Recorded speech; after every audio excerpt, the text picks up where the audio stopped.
financial planning. Sorry, this is not the most exciting part of it, but it's the most important part to the investors. The financial plan will help you to make sure that your business model is feasible, that it actually will work. A business model where you're spending more money than you ever bring in will never work. The ideal business plan is going to make much more money than you spend. Well, it'll help you understand the key variables. What are the real factors? Is it your labour costs? Is it are the raw materials you're bringing in for your products critical? Is it the marketplace that's critical? Your customers, how many customers need to grow each year, and so on. It'll give you an idea of all the things that are important to run your business. Importantly, it'll tell you how much cash you need to set your business up. It isn't just a matter of saying, well, right, I need to buy this equipment and that equipment and that equipment. You've got to be able to pay people's salaries until you start bringing money in.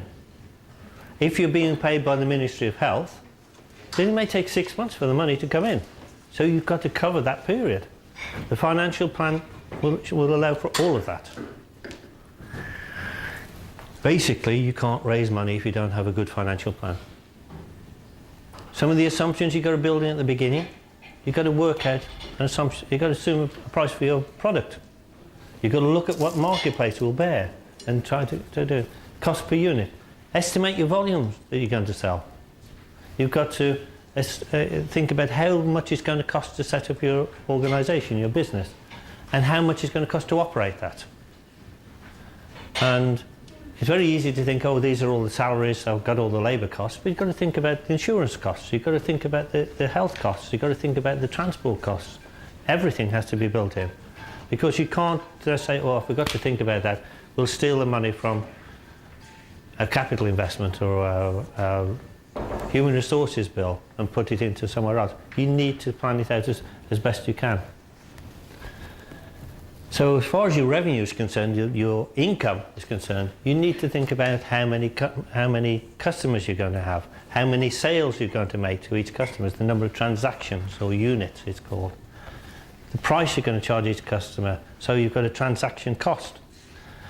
So, and then the average revenue you expect from each customer. It's very important because if you're selling apps via your phone, then you can get away with selling them for $1 at a time. If you're, in fact, a lot of them are absolutely free, aren't they? Because they help you to get into the marketplace and they sell you something after that. But if you're looking to sell something into the health sector, then generally you're looking at high value products, generally. How are you going to use discounts? It's very easy to think, oh, well, at the beginning we're going to give them a big discount and they'll start using us, but people get used to those discounts and think that they don't have to pay them. How are you going to actually get into the marketplace? What percentage of the marketplace are you going to take? That's called market penetration. So if you are originally thinking, well, the marketplace in Saudi Arabia is $1 billion reals, we're going to take 1% of it to start off with, then 2%, then 3%, and 4%. So you set yourself targets for your market penetration, and you've got to justify how you're going to get that market penetration. So you end up with a growth rate of your market. In your business plan, you'll start off with this one idea that you've got. Next year, while you're working on this, you'll come across a new idea that you want to have, a new product. So you need to be building in product development and new products and services coming in. In fact, you might have it in your mind that really what we want to do is have a service laboratory in this particular area, but we've got to build up our name first. So we'll start selling products so that people know us in this field. Then once we're selling products, we'll move over to offering a service, maybe outsourcing analysis. And then finally, what we really want to do is set up our analytical services. For example, we are all talking about the new innovations. Mhm. And the new innovations that some of them might help the current usage of customers, whether Yes. the end users or the customers. So how would I be able to tell my new device gonna penetrate the market this much? Okay, I'm gonna say it. But if I'm an investor, how can I believe this guy? Because I think this is the key issue. Of course, the investor would like to see how that person can spend his money and the return of his money and the cycle of the return of the money. And at the same time, how is his device going to penetrate the market? I think this is the key issue. It is a key issue. This is the whole This thing. is your marketing. This is where your marketing strategy comes in. Yes. The marketing strategy tells you how are you going to get your product in front of the clients. Yeah, but my point is, I have a new device. Now, if my new device, it helps to resolve certain issues. Yes. Okay. There are already devices in the market that are doing some of that. Yes. My device maybe makes it easier, makes it cheaper, makes it more effective. Okay? Yes. Now, if it works, of course, I'm going to take over the whole market. Yes. Probably. If it doesn't work, probably I'm going to Not take anything over. Not take anything. Yes, but- So this is actually the critical.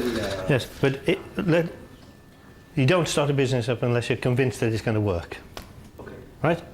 Because you've got to believe the technology. You've got to know that technology is going to work and it does what you say. You've got to get past the proof of concept. You've got to be in the stage where you know you've got something which works and has some benefits.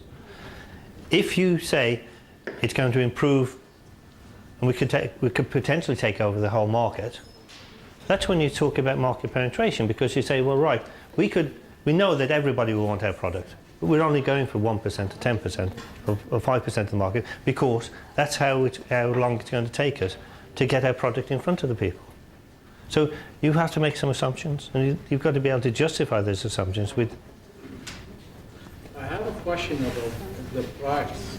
I mean, at this stage, I don't know how much it costs me to manufacture it. I cannot from now put a price for a product. I don't know how much it's going to cost me to produce it.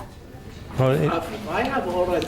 I think you're at a stage too early to do a business plan then. Because you need to be in a position where you understand the product, I understand the product. I know what I want. Yes. But still, because I don't know whether I'm going to produce 100 devices or 10 million devices. Yes. This is one thing. Then I don't know what is, because I'm not in in that late stage to see what the price is going to Yeah. cost. Okay. I think this is something I spoke to Mariam about earlier, last week I think it was, that part of the problem is that it's a very mixed audience.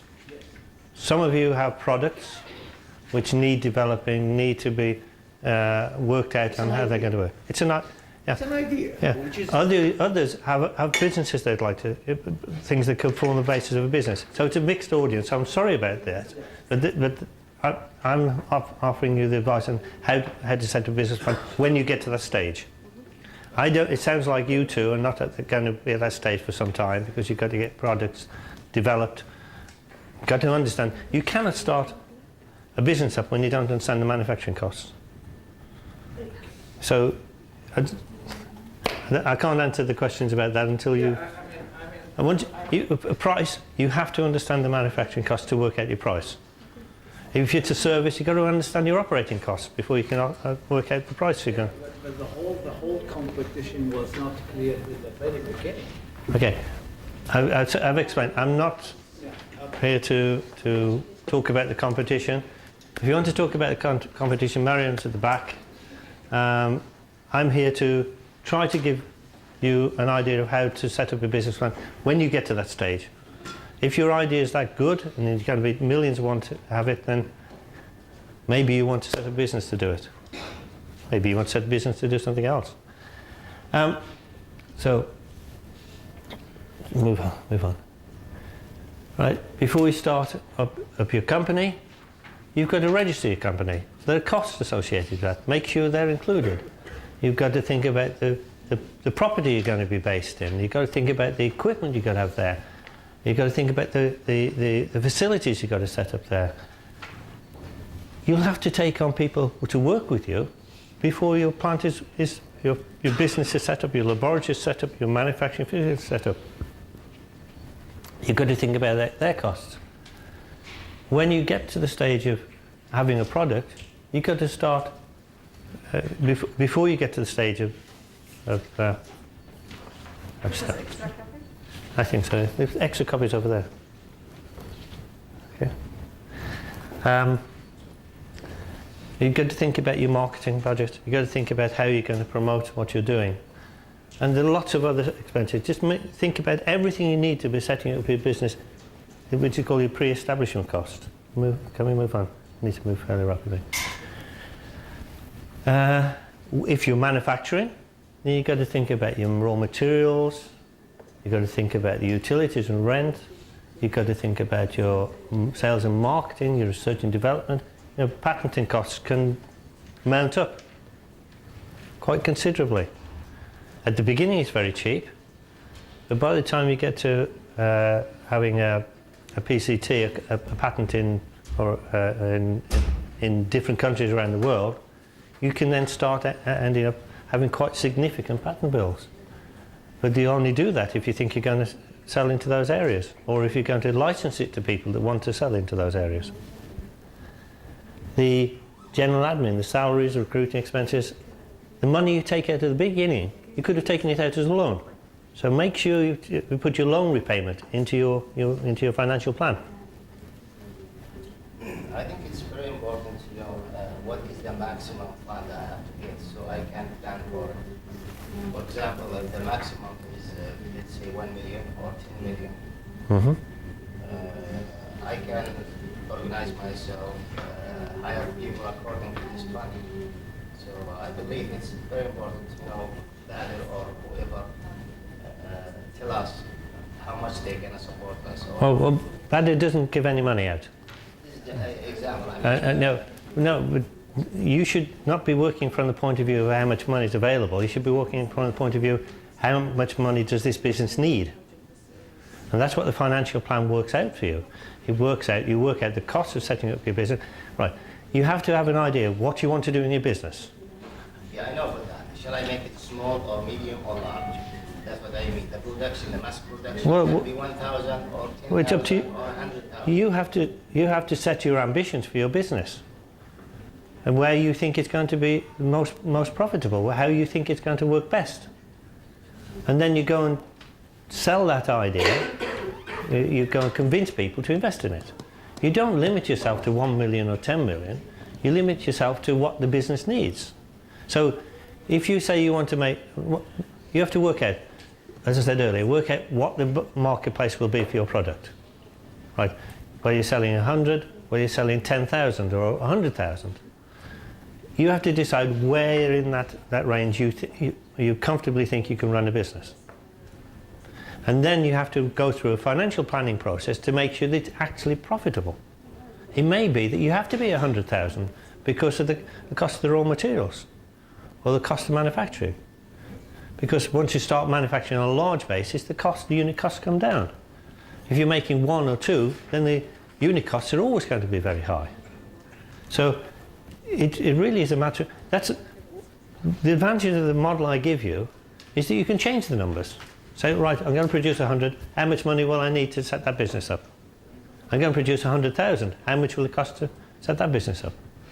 So you can do a sensitivity study and say, actually, I don't really want to, right, we're not giving money out. I don't know whether KFMC is going to give money out. Most people who go set up a business with their own money, the money they get as a loan, and then other investors, generally families, friends, and so on. We'll talk about that in a while. But I think that you have to work through the process of working out the cost of running a business, understanding it. And the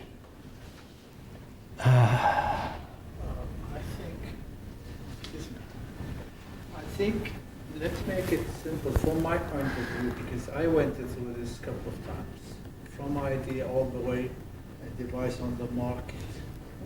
I mean, you can't have in the very beginning a business plan which tell you all this. No. First we have to do is that the first plan, first round of financing, because the first round of financing is different from the second. Yeah. The second from the third. So Yes, but those rounds, you have to have a plan.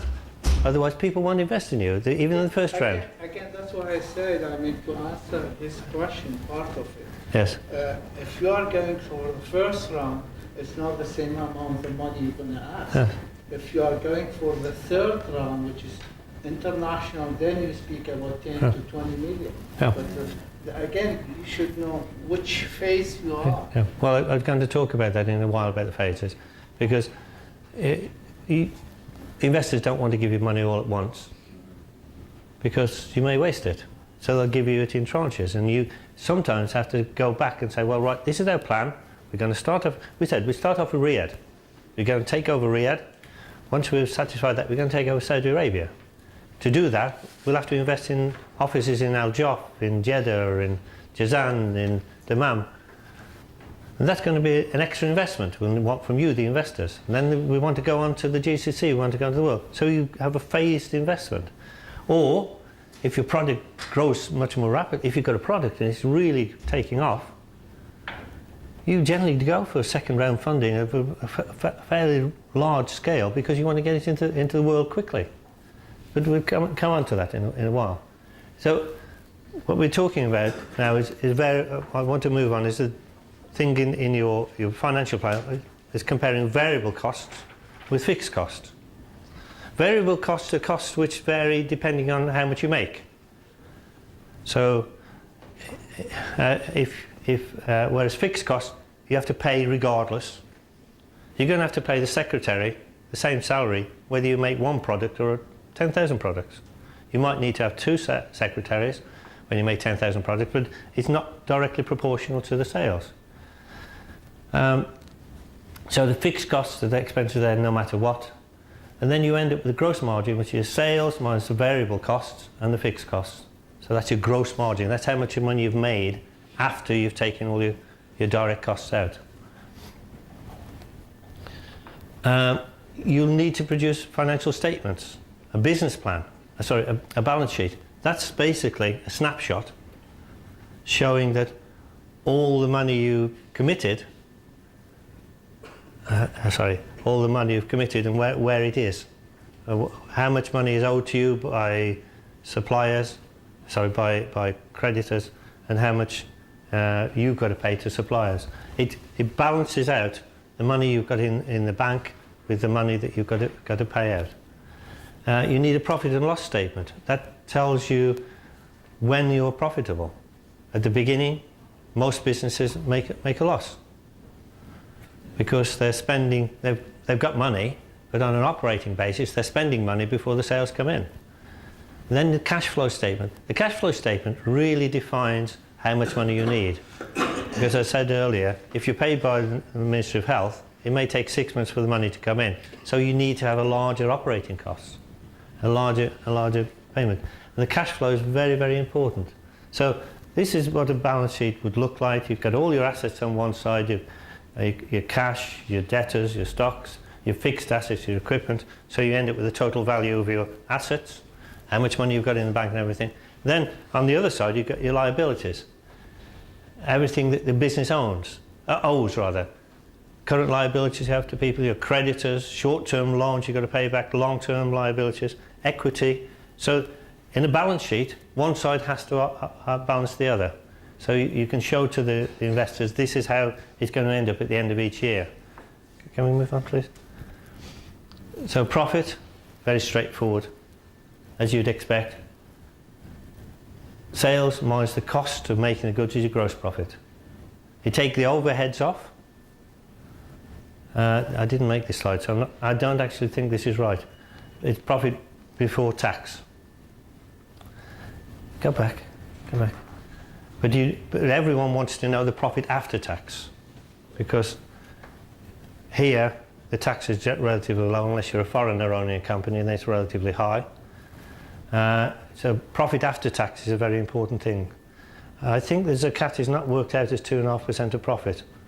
I think it's worked out at 2.5% of the value. Pardon?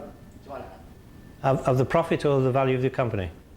The value of the company. That's what I thought. The capital of the company. Yeah, capital. Yes. So that isn't right there. It's 2.5% of the value of the company. So cash flow. When we're talking about the cash flow, is that the cash in, cash sales. People give you cash for your products, the investments that people are putting in, your money that you've borrowed, that the bank's given you, sale of any assets you've got, they're all being the cash in. And the cash out, you've got your expenses, dividends, stock that you're buying in. That you may have to buy a large stock of raw material, and it sits there in your store for a while without making any money out of it. And then buying fixed assets when you're buying equipment.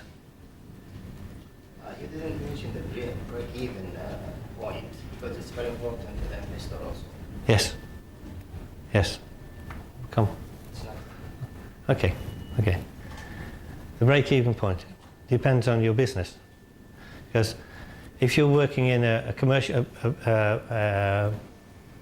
you're right. It is an important area, and it isn't in here. You're right. But the break. We'll carry on. And I'll come back to that. Okay. Hang on. The income statement, usually what you would expect is to have a 3-year or a 5-year plan. The further away it is, the vaguer it's going to be, because things are going to change. But they want to see that the investors want to see that what the value of the business is going to be in 3 or 5 years' time. They'd like to see a balance sheet at the end of each year, and then the cash flow statement. Now the cash flow statement tells you from that you can work out when you break even. Now, from an operating point of view, you'll break even earlier. In other words, when the cost compared to the sales comes to zero. But the real break even is when you've paid off your investment. That when you've had 5 million invested and you've made more profit than that, and you're actually now just making money. So the first break even is when you've got to the stage where you're making more money than you're spending.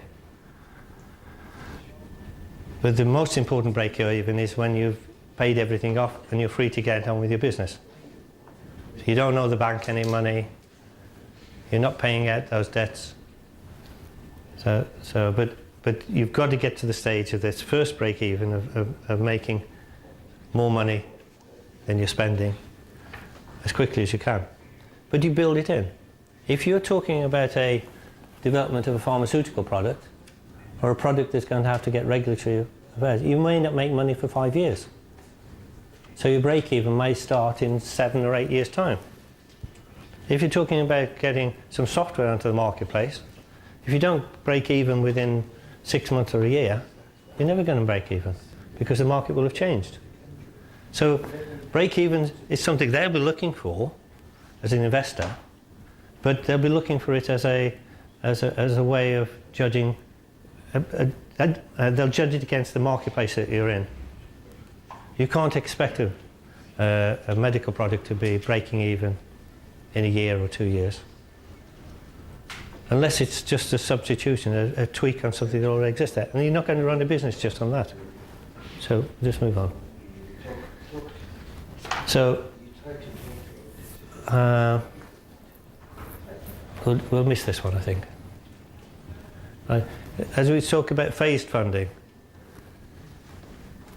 a lot of, well, first of all, you're going to spend your money at different stages. So you won't need to have all the money up front. If you're asking for 5 million from someone, they'll be very loath to give you 5 million and say, here, go and take it away. They'd like to have it in and say, well, I'll give you 1 million now, 2 million when you need it in 6 months' time, and another 2 million at the end of the year. So you'll get that in phased payments. So you look at a plan of how you're going to spend your money. You need to spend some money getting your investment at the beginning, acquiring your premises, recruiting your staff, developing your prototypes, building up your customers. So do a plan on how you're going to spend your money and how you're going to spend the money you need. The typical sources of funds you get, just load this hole up, that's it. Let's talk about bootstrapping. Bootstrapping is where you basically do it yourself. You find the money yourself. Maybe you'll sell some services, you'll sell some products. A lot of small businesses start up by making products themselves without charging for their own time. Then they get a little bit of cash and they can buy a piece of machinery, and they can make a little bit more and build up and build up and build up. That's called bootstrapping. The other way, you could do some extra work on the side. You can give some consultancy in the area that you're a specialist to bring in the cash to start your business off. A lot of technology-based businesses also do contract research, which then brings in money. There is a little problem there about intellectual property, that if you're an expert in a particular area, you're probably going to be giving advice in that area, and it may overlap with the areas that you want to commercialize. And until you start doing the contract research, you don't know where it's going to take you with the company. A licensing fee income, if you've got some technology that you want to set up your business here and don't really want to be bothered with Asia, you could license it to a business in Asia. They can make money and give you some money which you can set your own business up with. Again, it's a little bit tricky because they may then think, actually we want to take over your market later on if they grow much quicker than you. Loans, as I say, most small businesses take loans out to start up. Most small businesses do. The businesses that grow into large businesses sometimes take out loans, but more often than not they go for equity investment, where someone will put in some money in exchange for a share of the company, having equity in your company. Okay, all that. This overlaps a little bit. A lot of the investors that come in, we call them business angels. Now, a business angel typically is someone that's been an entrepreneur in the past, they've made some money, and they want to invest into other new, potentially rapidly growing businesses. The advantage of a business angel, rather than a venture capitalist, is that generally business angels will also give you business advice and guidance. So they will help you run your business. They'll give you some expert opinion on how to run your business, and they will understand that this is your first business you've set up, that you're still learning, and be willing to. That's why they're called angels, because they actually assist you as well as just put money in. Is there venture capitals next? Is it? Venture capitals are the last one. Venture capitalists really don't want to invest in less than $10 million. $5 million sometimes, but $10 million is typical. Because, and the way they look at it, they are basically managing funds for other people. They cannot invest in a venture unless they do a proper due diligence study. And that costs them the same whether it's $100,000 they invest or 10 million, more or less. So they concentrate on the big investments, and they like to see a big return. They know that maybe it's called venture capitalists. They invest in risky businesses. They want to minimize the risk, and that's what you have to do in all of these calculations. But they know that a large proportion of the businesses won't succeed. So they want to make a lot of money out of a few of the businesses they invest. So they know that more than half won't succeed.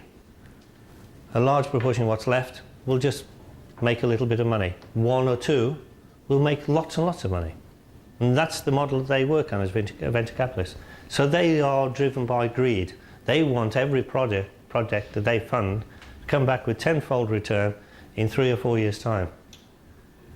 And they keep a grasp of that company And they, generally venture capitalists, are in a position where they can shut the company down.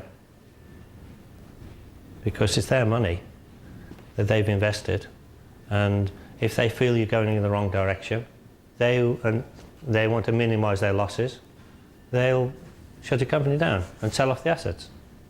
So another area is corporate venturing. We've just got a really good example over in Badir of Dr. Khalid Rubian developed a new wound dressing for diabetic foot ulcers. It's all patented, so I can mention what it is.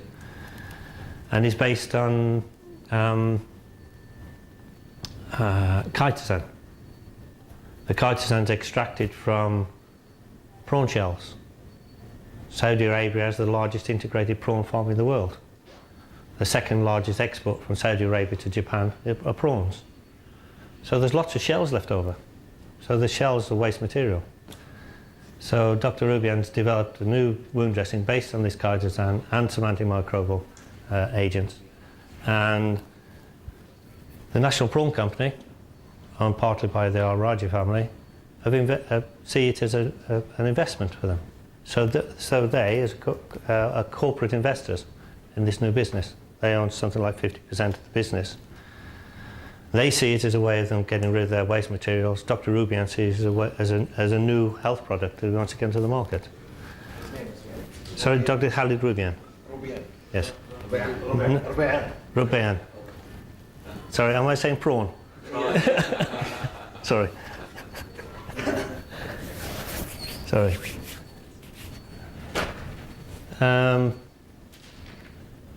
If you look, I don't really need to go this. If you're looking to invest in yourself, you've got to look at your savings, your loans. Help in kind. Often people can come and work with you and do things at the beginning to get your business set up. The help in kind can be in the form of premises. Maybe one of your relatives has a premises that you can use to start your business up. I'm talking to someone at the moment, and their mother said, "Oh, I run a business, and we've got an empty warehouse. You could use that to start your business off, even if it's just for storing your stock in. It's something which you don't have to then pay for at the beginning. It could be access to a workshop or computing or information facilities. It could be someone does some design work for you. It could be that you get someone to test your products for free for you because they think this is a good product and they would like to help you get into the market. It could be that they give you specialist materials. One thing that we can do for you in Badir is that the Advanced Manufacturing Incubator has fantastic prototyping facilities. They can't actually make your final product, but they can make models of your product for you very rapidly. Badir. It's called the Advanced Manufacturing Incubator, AMI. They have rapid prototyping facilities. Okay. So they can do 3D. How much it costs? Free. Who pay for the cost? The government. Badir or- The government. Badir. Oh, okay. Yeah. Can we get information over that? Yes. I'll give you my card afterwards. Because we need it. Yeah. So you can get help. You can get help. Sometimes people say, "Well, I come and work with you, help you get off the ground." So look at how you can get your business started up at the beginning, and work from there. Business and technical advice. Badir is here. We'll give you some business and technical advice. There are lots of other organisations out there which will give you help, and you don't have to pay for it. Some may even test the market for you. Can we go on? Sorry.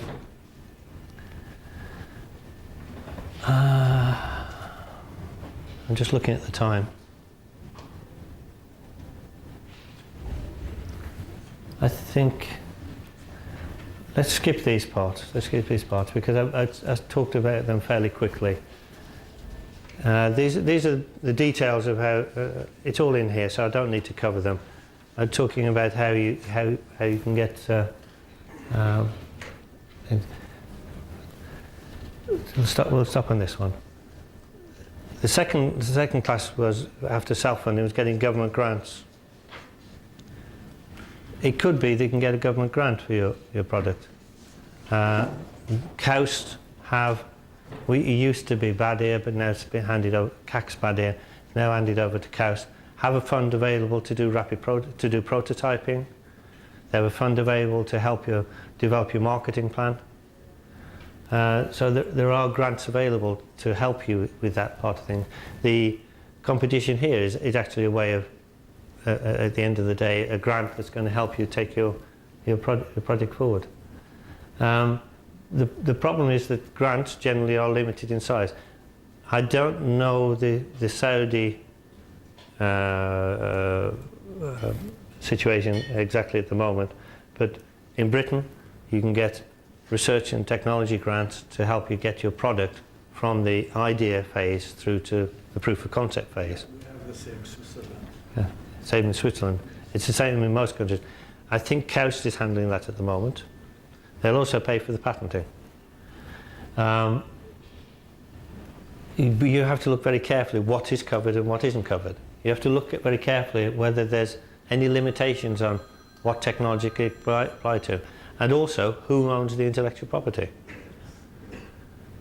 You can get a CAC's grant to do the research project, but look very carefully at who owns the intellectual property.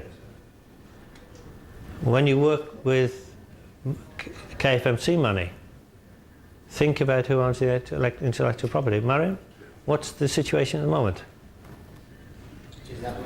Sorry, I do apologise. She's not here. Okay, there's a new. For the IP, Yes. if we have submitted an IP outside internationally for the product already, Yes. so what's the situation in the Islamic market with the KFMC? Say that again. Sorry. So the IP is already submitted. So we have applied and submitted an IP Yes. in the States, and it's processing. So what's the situation in Saudi in this case? Right. You've already applied for a patent Yes. in America. Yes. Okay. Now that America is part of the PCT system, you can take out a Saudi patent within a year, within 30 months actually. But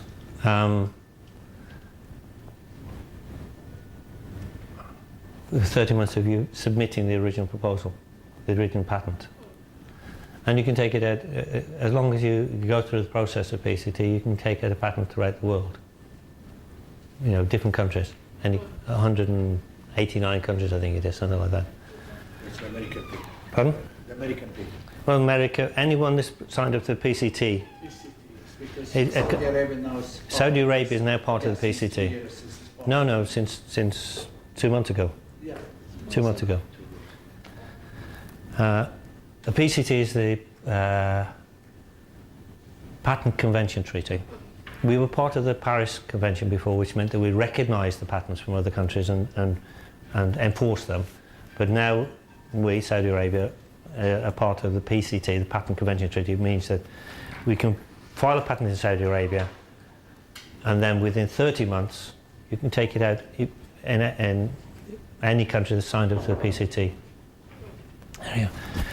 The issue is that you don't get your patent actually examined and finalised for a year or so, and if it depends on the examiner's comments, it may take you a lot longer. So you may be getting to the point of where you've got to decide on all the countries you want to invest in before you even know whether your patent's going to be accepted. So it is quite complicated, and you do need to have proper advice. When it comes to patenting, I always recommend that you take on a patent agent that understands your particular part of the sector. Not just a general patent agent, but a technologist who's been trained as a patent attorney that understands your technology. Over here, most of the patent agents I've come across in Saudi Arabia, they're lawyers that have been taught about patenting, and most of them don't understand the technology. And it's critical that the patent attorney understands the technology, because otherwise they can't write and defend your technology. Can I answer part of course. the question? Sure. Okay. First of all, did you first apply in the US? Yes. Okay. First of all, before end of the year, one day before, at latest one day before end of the year, you have to apply for PTC. Because the first 12 months, you are protected all over the world. Yes.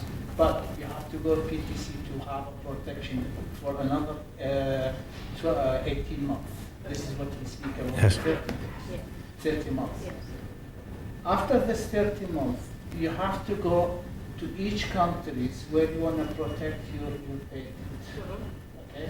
That means before the end of 30 months, if you want to protect your invention in Saudi Arabia, you have to come and apply for certification. Okay. Or Germany or Yeah. whatever. But you do that you basically you list which countries you want it in. You don't have to go individually to each country. Yeah. So through the PCT process, you just tick off which countries you wanted and pay the bills. But you're quite right. That first 12 months, Yes. you have to get one day before the 12 months is up. You've got to get in your PCT application. Yes. Otherwise, you're stuck just with the US. Yeah. So when did you put your patents in? That was like a couple of months ago. A couple of months ago. Okay. So don't forget the deadline. Yes, that deadline. Yes. Yeah. This brings to another question, if I may ask, please, about the investors. Because if you have international investors coming to Saudi Arabia, Yeah. so it's what are the regulations? And because it's not easy to just bring international investors in Saudi Arabia. No, it isn't. It isn't. I've just seen the time. I need to take a break. Okay. If I can take a break for just 5 minutes, I have to make a telephone call, which I should have made at 10. Would you just give me 5 minutes to make this call and then I'll be back? Sure, thank you. Sorry. And I'll think about the question. I think the answer is Sagia. Yeah. So- Yeah. Yes. Yeah.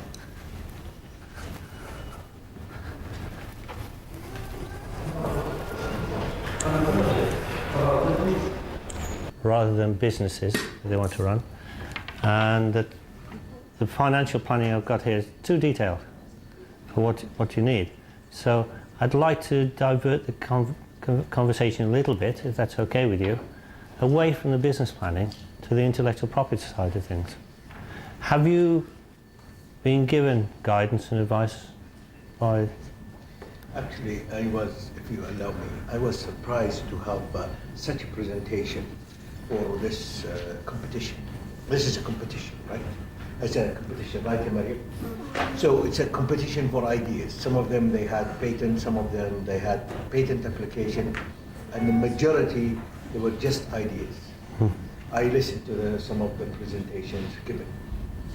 So when from an idea, way before having a proper intellectual property signed and stuff like this to a business plan, I thought it was a big jump. It is. Honestly speaking. It is. Honestly It is. speaking. Well- I find it, by the way, very useful and very educational. Thank you very much. But I think most of the competition, the people, they have only ideas. We spoke about this, didn't we, Mariam? And No, I think most of them, they have projects. Some of them can be twisted to their business. Some of them need to be more developed. yes, any product that's going to end up being the basis of business, you need to take this on. But for the competition, We'll have meetings with each team. And we schedule them for this week. We'll have meetings with each team. okay, And okay. it's individual meetings, not in the project. So, if I may, Mariam, with your permission, reduce what I'm going to say in the financial planning and talk more about the protection of the ideas. Can you... This is another lecture, you mean? Sorry? Another lecture?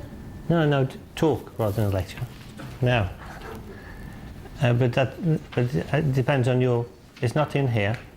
It's not part of what's in... Have you already a proposal to talk? Have your teams been talked to on intellectual property? But I think most of the projects are now either been patented or in the process of patenting, based on the forms we received from the people. Most Okay. So most of the technology is already. What I suggest, Valerie, that you go with the financial planning, just give it shorter time, then let's start with the idea. Okay. Okay. Sorry? Okay.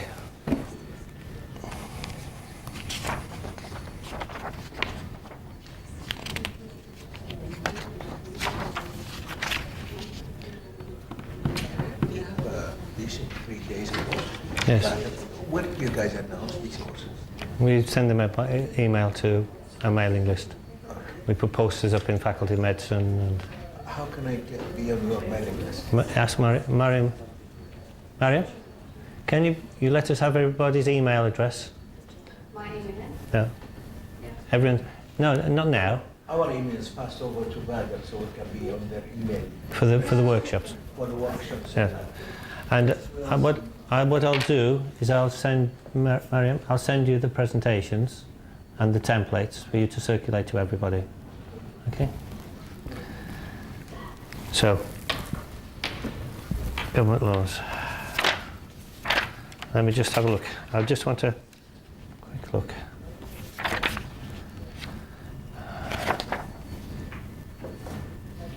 Okay. Just just going from the grants side of things. Sorry, I didn't answer your question. Foreign investors. Yes, there are lots of regulations, but there are venture capital companies being set up in Saudi Arabia. Badr is managing a venture capital network, and we can, if you're interested, we have a technology funding unit that we can put you in touch with them. We also have a business angels network, and it's a growing marketplace. In reality, when I look at the world at the moment, there are lots of people who look at Saudi Arabia as a source of investment. No, they see this as where there's actually money. And people come to Saudi Arabia to get money for their projects. What I find very interesting is that I know of 2 venture capital companies in the Thames Valley, where I'm based, for Oxford Innovation, and they're actually funded by Saudi businessmen. They'll invest in technology in the West, but don't have the confidence to invest in the technology here in Saudi Arabia. And that's part of what we're trying to do as Badr, is build up that confidence in the Saudi technology and get some of the money invested back into the country. We, as I do, set up 20 companies in Badr so far. None of them have had foreign investment.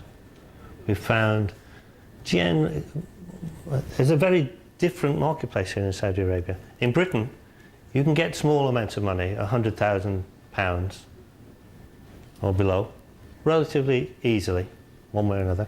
You can get 10 million and above relatively easy. But that gap between 100,000 and 4 or 5 million is really, really difficult to get, because the funding agencies aren't there to fund that. Government doesn't like putting in millions of pounds into one little company. And the venture capitalists don't like putting money into small companies either, because there's a lot of work. And so there's that gap. Here in Saudi Arabia, we've been able to find people where they'll put in $5 million into a project. You know, $1 million to put into a project, we've got 1, 2, 3, 4, 5 companies where we've convinced the individuals to put $1 million into something. Because of a good business plan, and because we're very lucky in Badr, because most of our projects are tackling issues which people want to be associated with. You know, we've got a project on vitamin D deficiency. We've got a project on the Dr. Rubian's, as I said, is diabetic foot ulcers. People think, well, not only am I putting money into something which is going to make me money, but also I'm doing good at the same time. So there's that sort of altruistic side of it as well. So people, if if we had a cure for, if we had something which was going to help people with diabetes, lots of people out there that have money are aware of the diabetes problem. They have family, even if themselves. So they're much more likely to be in tune with a project that's going to alleviate the problem. So we're very lucky in biotechnology. It's not like in manufacturing, where you get a new manufacturing process and you feel really good you've got a new manufacturing process, rather than something which is going to cure diabetes. So I think that actually the funding is much more available here in Saudi Arabia than people realise. But it is, like you were talking about, how do you get the information? It's a matter of making those contacts. It's a matter of building up the confidence to go and talk to people that have that. And part of what we're going to do at the end is talk about how you do that. You've all done an elevator pitch, haven't you? No? The next stage is to do the full pitch. When you're saying, right, I want money to set my business up. Okay, let's move on. You all know about bank loans. I'm not going to talk to you about bank loans. I'm sure you maybe you're all so wealthy you own your own bank and can fund other people. But most small businesses, as I say, they start off doing it themselves and they get to a stage that they need extra money. They'll go to the bank. And all the banks here in Saudi Arabia are quite open for you to talk to them about your business. And they'll give you loans compared to the West, very reasonable results. Even in the West, the interest rates are so low at the moment, taking a loan out from the bank is actually quite an attractive thing to do. But the problem about the loan is, if it goes wrong, you've got to pay it back regardless. If your business goes flat, you have to pay it back because it's a personal loan. The major sources that we're aware of for funding in Saudi Arabia is the Saudi Credit and Savings Bank.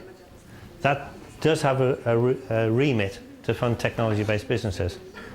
Unfortunately, there's no one here has family works there, do they? Because unfortunately, as far as I'm aware, they don't have people inside the Saudi Credit and Savings Bank that understand technology. So when it comes to evaluating it, they don't really have anyone who can evaluate the technology properly. They've come to us several times. The problem we have is that when we put projects to them, they don't want us to evaluate them. So, but Saudi Credit and Savings Bank, they'll give you a loan. As I understand it, it's spread over up to 8 years with a 2-year holiday. It's 4 million riyals for non-medical related, 5 million for medical related projects. So it's a reasonable starting amount of money that you can go for. They have fairly strict protocol on what you have to put forward. It's like a business, they call it a feasibility study, but it's basically a business plan. If you do a good business plan, then you can transfer it into that. Saudi Industrial Development Fund, they are the next stage on. When you want to borrow 10 million, 100 million, then they'll give you a guarantee for 50% of it. Then there are the different trust funds that are available.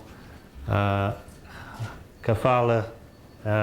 We've got a workshop running on the 5th and 6th of November over at Caxt, and the chief executive of the Kafala Fund is there talking about funds that are available. In fact, we've got quite a lot of funding people talking at that meeting. The meeting's looking at, it's an international meeting, we've got 23 speakers coming from around the world, talking about how science and technology can be a driving force in growing the economy. If your project's in agriculture, then the agricultural bank actually has really good terms on lending money. Probably all of yours are medical, not agricultural. As I said, say banks are another, the ordinary commercial banks are another. As I said about the private investors, they're generally people that have made their money already, they're keen to invest. They bring to it more than finance, they bring to it their experience. That's why we call them business angels. Can we move on? Sorry, quickly through these. The advantage of a private investor is they will probably put in a small amount of money. They they might put £100,000, £100,000, $100,000, or 600, half a million reals. They may put in 2 or 3 million reals, but they'll put in a sum of money that the venture capitalists wouldn't be interested in. They'll probably look for a lower rate of return than a venture capitalist would expect. They'll want to know it's making more money than it being in the bank, and they're making a good return, but not to be exorbitant, because they're not talking about projects where they're going to be very selective about what they put their money into. Generally, they'll put money into areas that they'll understand. So they bring with them their business experience and the knowledge of the marketplace. And usually, because they're people of a reasonable amount of wealth, they're really well connected. So when you want to get that next stage of money, they've got contacts. And if they've invested and they think it's doing well, it gives the bigger investors credibility in your business. So private investors, particularly business people with a name in your field, are very good to try and get on board. And that's the way we've tackled most of our startups in Badir. We've found people that are friends of people and spoken to them and convinced them about the projects, and then they put in $1 million reals, 4 million reals, 5 million reals. Okay? I've spoken of venture capital, so I'm not going to go any more into it. I shouldn't say this because Badir is supporting venture capitalists, but I really would only take money from a venture capitalist if it was a matter of either losing my arm or taking their money. I really wouldn't want to take money from them. A lot of people call them vulture capitalists because they just strip the bones, they strip the meat off the bones and leave you with not a lot. They have their place. There are very few places you can get big investments in risky things. They have their place, but they expect their returns as well. I think that their presence is important. It is. You have to have this, and you have to have other options. I agree, but there's a move towards changing the way that the financial system works in Saudi Arabia to make it attractive for venture capitalists.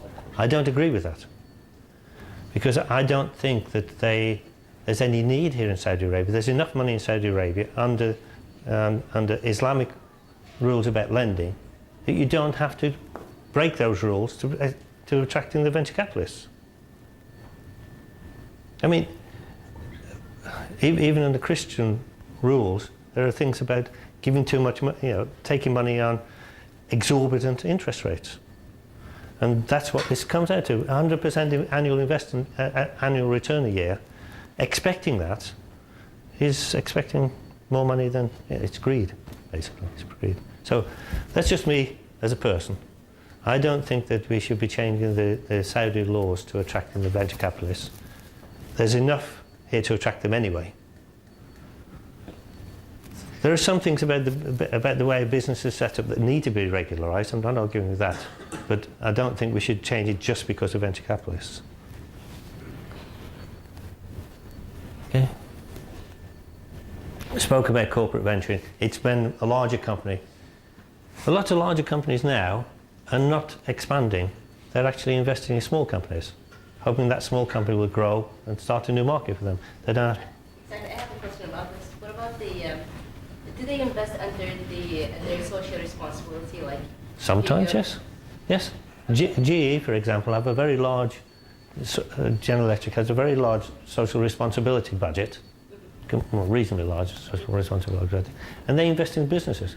So what's the experience with Badir, with the GE, like STC, Mobile, STC have invested in companies in the IT incubator. Yeah. We've had the National Prawn Company invest almost 12 million reals in Dr. Khalid's project. GE we've been talking to. We've got a memorandum of understanding with them, but so far we haven't got a project to put to them yet. So how's the process exactly, like through Badir? Like if you're looking into let's say, for example, STC or Mobile for your product? We have to find a product which we think they're going to be a business they're going to be interested in, but not want to have themselves. Yes. A product which is going to maybe stimulate their marketplace, make their business better, and then we basically find a contact high up in STC and talk to them. With GE, we talked to the local CEO and have